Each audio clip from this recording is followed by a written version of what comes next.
I will read you the shortest one that there is, which really is the segue to everything else. I was told I should rearrange the book and put this first. I didn't, a few months ago, I didn't think about that. But I think that they were right. He wants water. Might be a long story.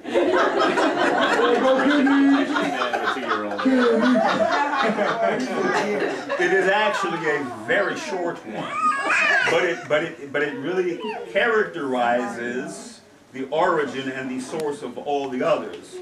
And my critic was correct. It should have been first. I can still change that.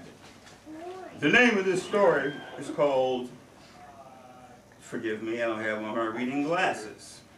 It is called Grandma's Tales. It begins thus.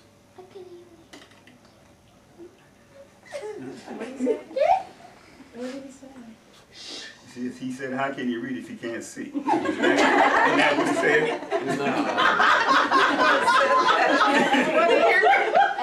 If you don't have on his reading glasses, what do you... Nevertheless, it becomes thusly. I may be able to read. Yeah, this is better. I've got some reading glasses. Get them right quick. Those are magnifying glasses? Yeah. Actually, I'm okay right now if I hold it in the right place. There was a certain trance-like power to her stories. Where did they gain such power from? When I was a little boy, I enjoyed my grandmother's stories more than anything else. Each and every time our stories end, I was seized with fear. Soon, Grandma didn't mind scaring you. Soon thereafter, I would eagerly ask for another one. There was no rational explanation for the seeming self-torture, but I could not resist, and I was not alone. My siblings nearest in age to myself would often scramble like a litter of puppies.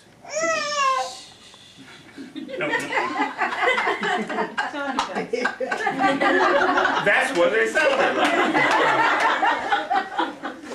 Especially Hetty. My siblings nearest in age to myself would often scramble like a litter of puppies to gather around Grandma's chair when story time commenced. It was always a bit of a wrestling match to find the seat as comfortable, really as safe, as possible. Then the story would begin. On those occasions, when I was best positioned, winning in musical chairs, I would sit at her feet with my back pressed against her shins in order to see whatever may be coming in the dining room. It could be in the middle of the day, and still once the story began, the temperature would change. The walls themselves would dissolve into scenery weaved by her words. Something in me knew even then that these were not just stories. At times, the mesmerizing effect of her stories would linger like a familiar smell. I noticed that the principal's speech at the auditorium at my older brother's graduation, the broadcasters of great sports events, even the president's State of the Union speech, none of them evinced the captivating qualities of her stories. As time progressed, Grandma eventually declined. Age catches us all. As all people do towards the very end of their life, first into a sedentary existence, followed by a semi-conscious state where clarity surfaced only once every several days. No one else ever seemed to know, and I was not trying to share the information with anyone, but I did get her to tell me the story even when she was not in a totally clear state of mind. In fact, when I requested a story, Grandma would move with a mechanical effortlessness, as if by strings attached, into a half-sitting position on one elbow, and begin to tell.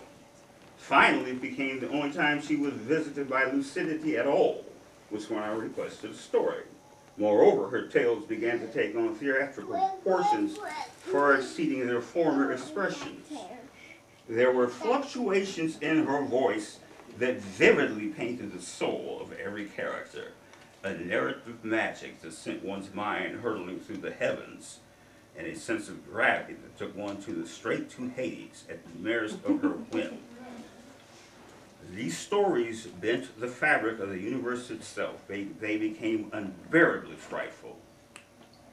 One day, with considerable trepidation, I made a request, and there was no response. I knew immediately that a certain vitality had gone, never to return. Soon after, with no more stories, Grandma passed away. The wake was in the evening. Actually, it ended up being at night because so many were traveling from afar. It was a dreadfully long service. There is something about these occasions where people get a chance at the microphone and they seem to never want to stop, as if this is the only sunshine they will ever get.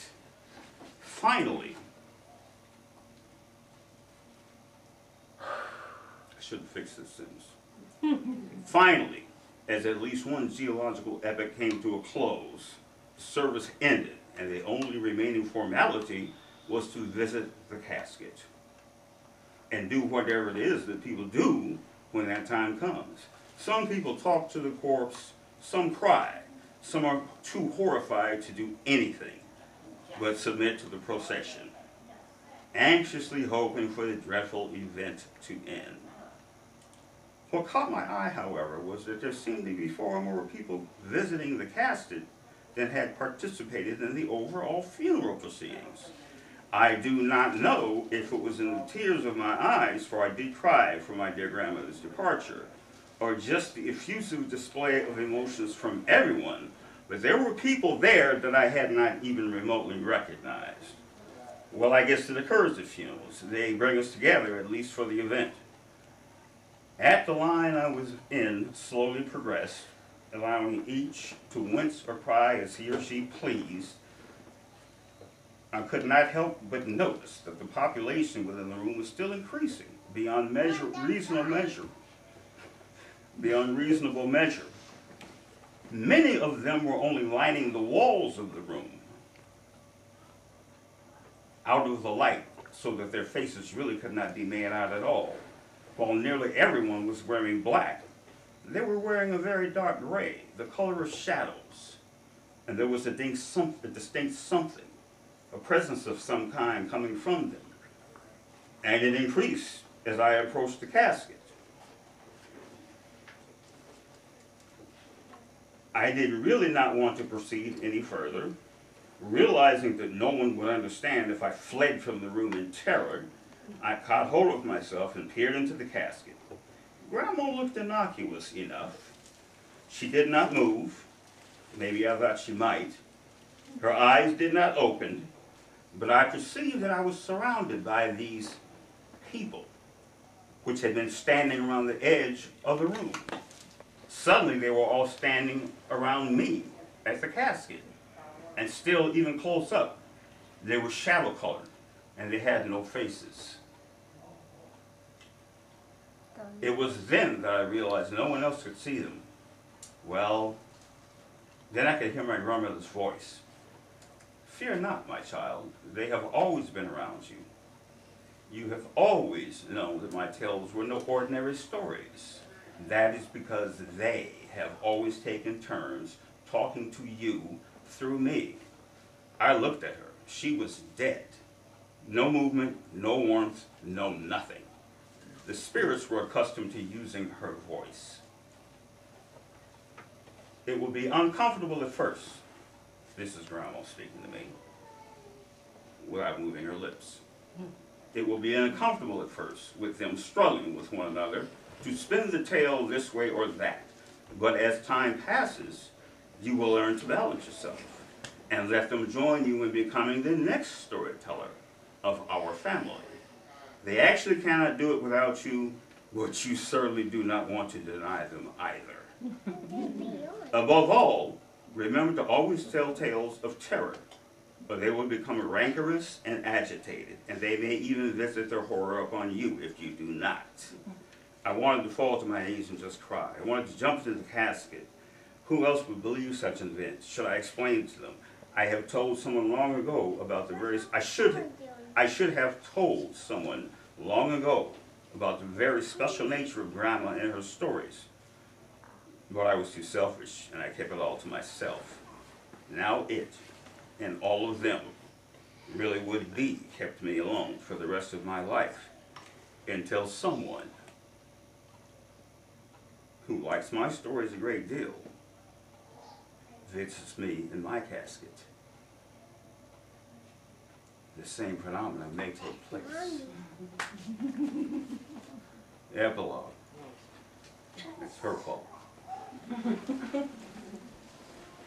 For those who hunger for explanations, like my sister, many people in the towns at that time suggested that the deep well at the edge of my grandmother's property carried water and souls from the hills in the west, where the U.S. Army had massacred an entire Indian nation.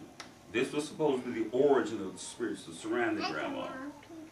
Others insisted that it's one paragraph left. Others insisted that the hills in the east had been the place of a long-established coven of witches, whose worst thoughts and remnants of the cauldrons that had boiled found its way into the well used by my grandmother. All I know is that I will have to live with them, wherever they are from. Every morning when I wake, they are there, waiting. They do not sleep. I often hear them clashing for no discernible reason while I drive to work.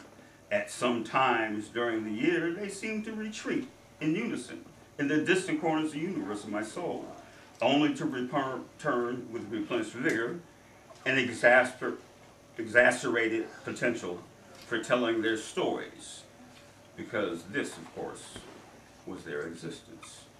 That was amazing. Bravo. Good job. My lips have never been so dry.